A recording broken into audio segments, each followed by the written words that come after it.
Hello प्यारे दोस्तों, आज की इस वीडियो लेक्चर में हम लोग कंपेयर करने वाले हैं एनटीएससी, पाल और सीकैम सिस्टम के बारे में।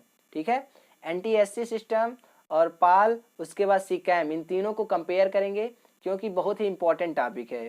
तो वीडियो को पूरा देखिएगा, आपको बहुत सारा नॉलेज मिलेगा और इसको एग्जाम में अच्छे से लिख पाएंगे आप। अगर एग्जाम में आ जाता है कंपेयर करने के लिए एनटीएससी, पाल और सीकैम को कंपेयर करने के लिए एक दूसरे से, तो आप भी बहुत ही आसानी से इसको लिख सकते हैं।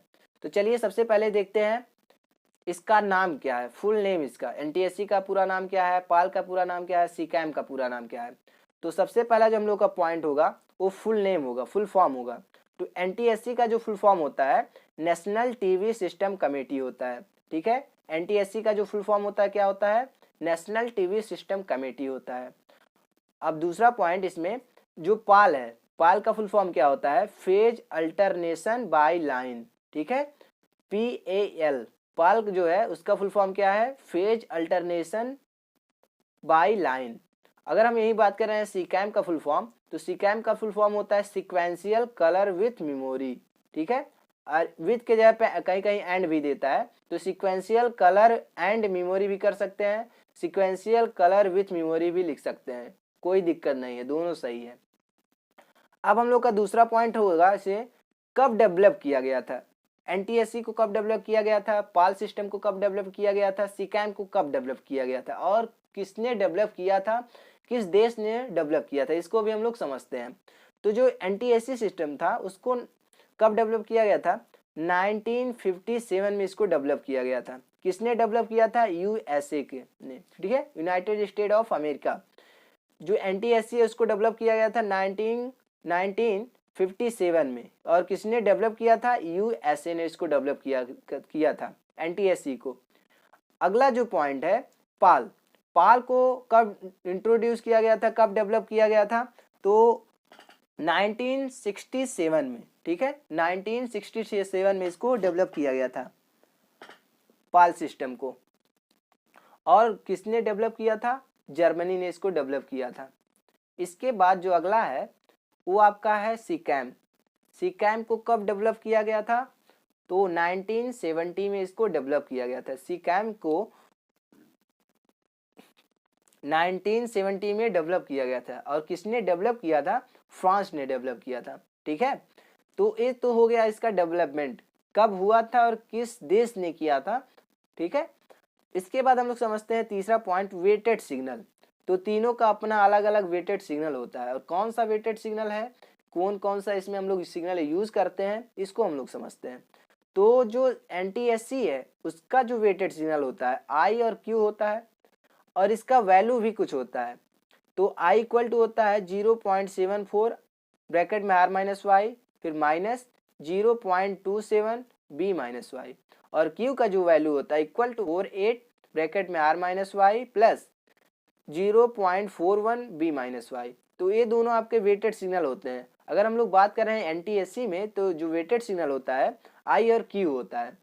यही हम लोग बात कर रहे हैं अगर पाल सिस्टम में, तो पाल सिस्टम में जो वेटेड सिग्नल होता है यू और वी होता है। ठीक है, इसका भी कुछ वैल्यू है, यहाँ पे कुछ वैल्यू होता है, इसको इसलिए वेटेड सिग्नल बोलते हैं। तो u इक्वल टू होता है 0.493 ब्रैकेट में b माइनस वाई, और v इक्वल टू होता है 0.877 r माइनस वाई। तो ये हो गया आपका वेटेड सिग्नल। तो पाल का जो वेटेड सिग्नल होता है u और v होता है। और यही हम लोग बात करें सीकैम में, तो सीकैम का जो वेटेड सिग्नल होता है db और dr होता है। तो db इक्वल टू होता है 1.5 ब्रैकेट में b माइनस वाई, और dr इक्वल टू होता है -1.9 r माइनस वाई। ठीक है, तो यहाँ पे जो dv और dr है वेटेड सिग्नल है, क्योंकि यहाँ पे कुछ वैल्यू दी गई है इसका, इसलिए इसको बोलते हैं वेटेड सिग्नल। अब हम लोग का जो चौथा टॉपिक है वो कलर सब कैरियर फ्रीक्वेंसी है। जो कलर सब कैरियर फ्रीक्वेंसी है वो मेगाहर्ट्ज में होगा तीनों। ठीक है, लेकिन अलग अलग फ्रीक्वेंसी होगा इसका। तो अगर हम लोग बात कर रहे हैं एनटीएससी में, तो एनटीएससी का जो कलर सब कैरियर फ्रीक्वेंसी होता है वो 3.58 मेगाहर्ट्ज होता है। इसको आपको याद ही लर्न ही करना होगा। ठीक है, जो कलर सब कैरियर फ्रीक्वेंसी है उसको आपको लर्न करना होगा तीनों का। तो जो एनटीएससी सिस्टम है उसका जो कलर सब कैरियर फ्रीक्वेंसी है 3.58 मेगाहर्ट्ज है। ठीक है, अगर हम लोग यही बात कर रहे हैं पाल सिस्टम में, तो पाल सिस्टम का जो कलर सब कैरियर फ्रीक्वेंसी है वो 4.43 मेगाहर्ट्ज है। ठीक है, दोनों सिग्नल के लिए, दोनों वेटेड सिग्नल है, इसमें यू और वी और इसमें आई और क्यू, दोनों के लिए एक ही जो कलर सब कैरियर फ्रीक्वेंसी होगा दोनों सेम होगा। लेकिन अगर हम लोग यही बात कर रहे हैं सीकैम में, तो जो दोनों वेटेड सिग्नल है उनका जो कलर सब कैरियर फ्रीक्वेंसी होगा वो अलग होगा, दोनों डिफरेंस होंगे।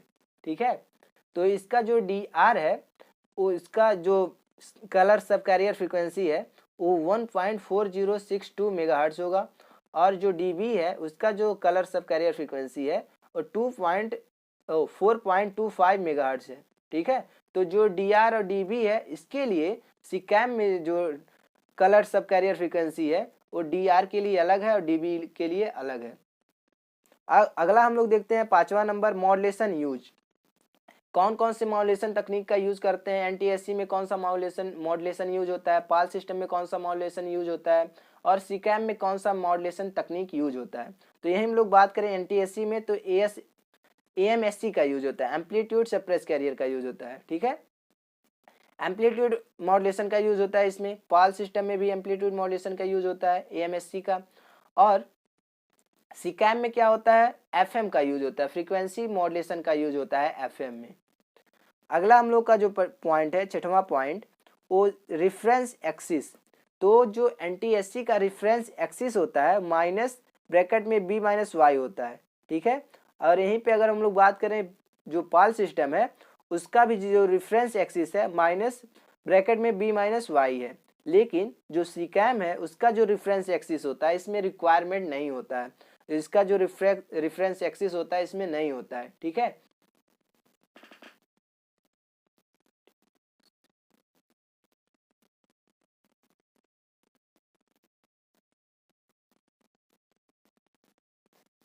अब हम लोग का अगला टॉपिक है नेम्ड एज।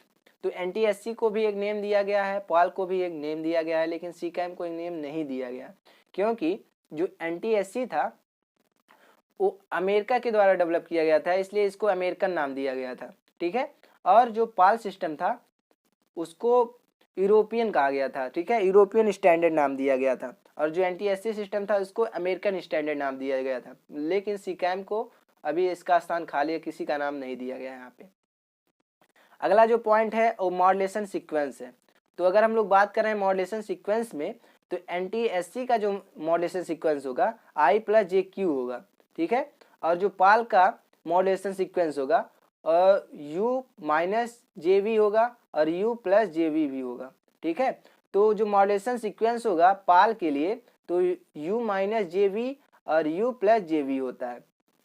अगला सीकैम की बात करें तो डी आर और D B alternating on successive line, मतलब एक लाइन में अगर हम लोग ट्रांसमिट कर रहे हैं डी आर को तो दूसरे नेक्स्ट लाइन में हम लोग ट्रांसमिट करेंगे डी बी को। ठीक है, सक्सेसिव लाइन में अल्टरनेटिव इसको ट्रांसमिट करते हैं। अगला जो इसका पॉइंट है इंटर कैरियर फ्रीक्वेंसी। तो इंटर कैरियर फ्रीक्वेंसी भी तीनों के लिए अलग होता है, एनटीएससी के लिए अलग होता है, पाल के लिए अलग होता है, सीकैम के लिए अलग होता है। तो अगर हम लोग बात करें एनटीएससी में, तो जो इंटर कैरियर फ्रीक्वेंसी होता है वो 4.5 मेगाहर्ट्ज होता है। ठीक है, जो एनटीएससी का इंटर कैरियर फ्रीक्वेंसी होता है वो 4.5 मेगाहर्ट्ज होता है। यही हम लोग बात कर रहे हैं अगर पाल सिस्टम में, तो पाल सिस्टम का जो इंटर कैरियर फ्रीक्वेंसी है वो 5.5 मेगाहर्ट्ज है। ठीक है, इसके बाद अगर हम लोग बात करें सीकैम के बारे में, तो सीकैम का जो इंटर कैरियर फ्रीक्वेंसी है वो 6.5 मेगाहर्ट्ज है। ठीक है, तो जो कैरियर फ्रीक्वेंसी है सबसे कम इसका है, फिर इसके बाद सबसे ज़्यादा इसका है, फिर सबसे ज़्यादा इसका है। इन तीनों में सीकैम का जो इंटर कैरियर फ्रीक्वेंसी है सबसे ज़्यादा है 6.5 मेगाहर्ट्ज। ठीक है, अगला पॉइंट हम लोग का है कलर रिवोल्यूशन। आपका कलर रिवोल्यूशन दो तरह से हो सकता है, वर्टिकल हो सकता है, हॉरिजॉन्टल हो सकता है। तो हम लोग बात करें एनटीएससी में, तो इसका जो वर्टिकल कलर रिवोल्यूशन होगा वो फुल होगा, और हॉरिजॉन्टल जो होगा वो भी फुल होगा। ठीक है, लेकिन अगर हम लोग बात करें फुल में पाल में, तो पाल में क्या होगा, जो वर्टिकल कलर रिवोल्यूशन होगा वो हाफ होगा, और हॉरिजॉन्टल की बात करें तो यहाँ पे फुल होगा हॉरिजॉन्टल। ठीक है, और जो सीकैम में दोनों हाफ होगा, चाहे आपका वर्टिकल हो या फिर हॉरिजॉन्टल रिवोल्यूशन हो, दोनों इसमें हाफ होता है। अगला पॉइंट फेज डिस्टॉर्शन, बहुत ही इंपॉर्टेंट पॉइंट है आपका फेज डिस्टॉर्शन। तो अगर हम लोग बात करें एनटीएससी में, तो एनटीएससी का जो फेज डिस्टॉर्शन होता है उसमें आपका फेज एरर आता है। हमने पीछे के लेक्चर में देखा है, एनटीएससी को बहुत अच्छे से कवर किए हैं और पाल को भी बहुत अच्छे से कवर किए हैं और सीकैम को भी बहुत अच्छे से कवर किए हैं। तो जो एनटीएससी हमने पढ़ा है उसमें देख रहे थे कि उसमें फेज एरर आ रहा था, ठीक है। इसी फेज एरर को समाप्त करने के लिए फिर बनाया गया कौन, पाल सिस्टम। तो पाल सिस्टम में क्या होता है, ऑटोमेटिकली करेक्टेड फेज एरर। तो इसमें क्या होता है, ऑटोमेटिकली हम लोग फेज एरर को समाप्त कर सकते हैं फेज एरर डिटेक्टर का यूज करते, ठीक है। फेज एरर जो सर्किट होता है उसका यूज करते हैं हम लोग पाल में, और इसको ऑटोमेटिकली हम लोग रिमूव कर सकते हैं इसमें, ठीक है। तो पाल सिस्टम में यही इसका एडवांटेज था और एनटीएससी का यही डिसएडवांटेज था कि इसमें फेज एरर आ रहा था एनटीएससी में, इसमें वही फेज एरर ऑटोमेटिकली समाप्त कर दे रहे थे। और इसमें जो है सीकैम में भी जो फेज एरर होता है वो नहीं होता है। अगला जो पॉइंट है वो कंट्रीज यूज्ड, इस समय जो कंट्रीज हैं कौन कौन सी कंट्री यूज़ कर रहे हैं, कौन कौन सी कंट्री एनटीएससी का यूज़ कर रहे हैं, कौन सा जो कंट्री है वो पाल का यूज़ कर रहे हैं, और कौन सी कंट्री है जो सीकैम का यूज़ कर रही है। तो पहले के लेक्चर में मैंने बताया है आपको कि जो पाल सिस्टम है वो भारत में यूज हो रहा है, ठीक है। तो यहाँ पे जो एनटीएससी सिस्टम है वो यूएसए में यूज हो रहा है, कनाडा में भी यूज हो रहा है और जापान में भी। तो इन सारे देश में अभी भी एनटीएससी का यूज हो रहा है।